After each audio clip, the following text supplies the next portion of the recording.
നമസ്കാരം. ഇന്ന് നമുക്ക് ഏത്തയ്ക്ക പുഴുങ്ങിയ 2 കഷ്ണമുണ്ട്. ഇവിടെ ബാലൻസ് വന്നതാണ്. അപ്പം അതുകൊണ്ട് നമുക്കൊരു അടപ്രഥമൻ്റെ കൂട്ട് വെച്ചാലോ. നിങ്ങളെ ഞാനതൊന്ന് കാണിക്കാം ആദ്യം. ഇപ്പം അതിന് വേണ്ടിയ ചേരുവകളൊക്കെ എന്താണെന്ന് നിങ്ങളെന്ന് കാണിക്കാം. 5 കഷ്ണം ഉണ്ട ഉണ്ടായിരുന്നു, ചെറുതോരമല്ലി. അതെടുത്ത് ഞാൻ തിളപ്പിച്ചെല്ലാം പാവ് കാച്ചി വെച്ചു. ഇനി 2 ഏത്തയ്ക്കായി.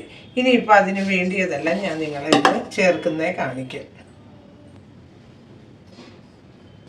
അപ്പം നമുക്ക് ആ 2 ഏത്തയ്ക്കായി ഒന്നും വട്ടത്തിൽ ഇങ്ങനെ അരിഞ്ഞ്, ഇത് പുഴുങ്ങിയ ഏത്തയ്ക്കായ അത് നമുക്ക് വട്ടത്തിലൊന്ന് അരിഞ്ഞ് ഇതിൻ്റെ ആ തൊലി അങ്ങ് എടുത്ത് കളയാം. എന്നിട്ട് വട്ടത്തിലൊന്ന് ഇങ്ങനെ ഒന്ന് അരിഞ്ഞ് ഇനി നമുക്കത് ഇച്ചിരി ഒരു നെയ്ക്കകത്തൊന്ന് വഴറ്റും.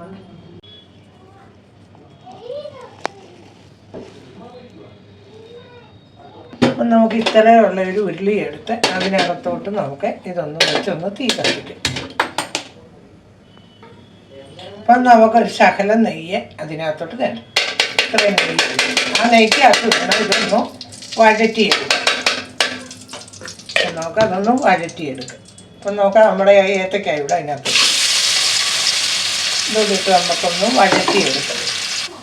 അപ്പം നമ്മുടെ ഏത്തയ്ക്ക ഒന്ന് നമ്മൾ ശരിക്കൊന്ന് മൂത്തിട്ടുണ്ട്. ഇങ്ങനെ ഒരുമാതിരി വഴറ്റി ഞാൻ എടുത്തിട്ടുണ്ട്, കാണാമെന്ന് വിചാരിക്കുന്നു. അതൊന്ന് വഴറ്റി വെച്ച് ഇനി നമുക്ക് അതിനകത്തോട്ട് നമ്മുടെ ഉണ്ട നമ്മൾ പാവ് കാച്ചി വെച്ചേക്കുവാൻ അതെടുത്ത് വയ്ക്കും. അപ്പം നമ്മൾ അതും പാവ് കാച്ചി ഇതിനകത്തോട്ട് എടുത്ത് ഒഴിച്ചിട്ടുണ്ട്. ഇനി അതൊന്ന് തിളയ്ക്കണം. അപ്പം നമ്മുടെ പായസത്തിൻ്റെ എല്ലാം റെഡിയാവാൻ തുടങ്ങിയിട്ടുണ്ട്. അപ്പം ഞാനിത് ഇവിടുത്തെ ഉണ്ട വെച്ചായി ചെയ്യുന്നത്. ചിലപ്പം നമുക്ക് പാലൊഴിച്ച് കഴിയുമ്പോൾ ചിലപ്പോൾ ഇത് പിരിയാൻ സാധനമുണ്ട്. അതുകൊണ്ട് ഞാനിതൊന്ന് ഇപ്പം നമ്മുടെ അടപ്രഥമൻ്റെ എല്ലാം വെന്തിട്ടുണ്ട്. ഏത്തയ്ക്കയുടെ അടപ്രഥമൻ. അപ്പം നമുക്ക് അതിനകത്തോട്ട് ഇച്ചിരി പാലൊന്ന് ഒഴിച്ച് നോക്കാം. പിരിയുന്നൊന്ന് നോക്കണമല്ലോ. അപ്പം നമ്മുടെ പാലെല്ലാം നമ്മൾ ശകലം പാൽ നമ്മൾ ഒഴിച്ചിട്ടുണ്ട്. അതൊന്ന് ചൂടായാൽ മാത്രം മതി. നമ്മൾ തിളപ്പിച്ച് വെച്ച പാലായിരുന്നു. അപ്പം നമുക്ക് അതിനകത്തൊരു ഏലക്കയുടെ പൊടിയെടുത്ത് ഒരു ഇച്ചിരി ഏലക്കാപ്പൊടി നമ്മൾ അതിന് ചേർത്തിട്ടുണ്ട്. അപ്പം നമ്മുടെ പായസം എല്ലാം നല്ല കുറുകിയിട്ടുണ്ട്. അപ്പം അതിനകത്തോട്ട് നമുക്ക് ഈ ബാക്കി പാലും കൂടി ഒഴിക്കും. അപ്പം നമ്മുടെ പായസം എല്ലാം റെഡിയായി. നമുക്ക് ഇപ്പുറത്തെ അടുപ്പിലോട്ട് ഒന്ന് വാങ്ങി വെക്കും. പ്രഥമനെല്ലാം എന്നിട്ട് നമുക്ക് ഇച്ചിരി മുന്തിരിങ്ങായും ഒക്കെ എടുത്ത് മൂപ്പിച്ചിടാം. അപ്പം നമ്മുടെ പായസം എടുത്ത് നമ്മൾ ഇതുപോലെ നിർമ്മിച്ചു. അതിനകത്ത് ഇച്ചിരി നെയ്യ് ഒഴിച്ച് നമുക്ക് ഈ മുന്തിരിങ്ങായും ഏലക്കായും ഒക്കെ ഒന്ന് വറുത്തിടാം. മുന്തിരിങ്ങായും ഏലക്കായും ഒക്കെ ഒന്ന് വറുത്ത് നമുക്ക് ഇച്ചിരി നെയ്യ് ഏറെ ഇട്ട് ഞാൻ കുറച്ച് നമുക്കിത് വരും.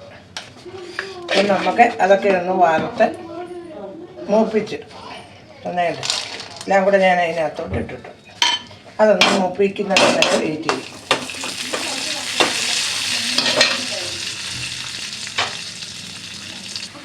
അപ്പം നമ്മുടെ ഗ്യാസ് അങ്ങ് നമ്മൾ നിർത്തി. ഇനി നമുക്ക് നമ്മുടെ ഇത് എടുത്ത് ഇതിനകത്തോട്ട് ഇടാം. ഈ മുന്തിരിങ്ങായും ഇതും കൂടെ നമ്മുടെ പായസത്തിനകത്തോട്ട് ഞാൻ എടുത്തിട്ടിട്ടുണ്ട്.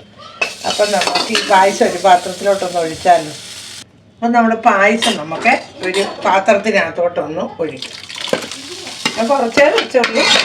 കുറച്ച് പേര് അപ്പം നമ്മുടെ പായസം എല്ലാം റെഡി ആയിട്ടുണ്ട്, പ്രഥമൻ.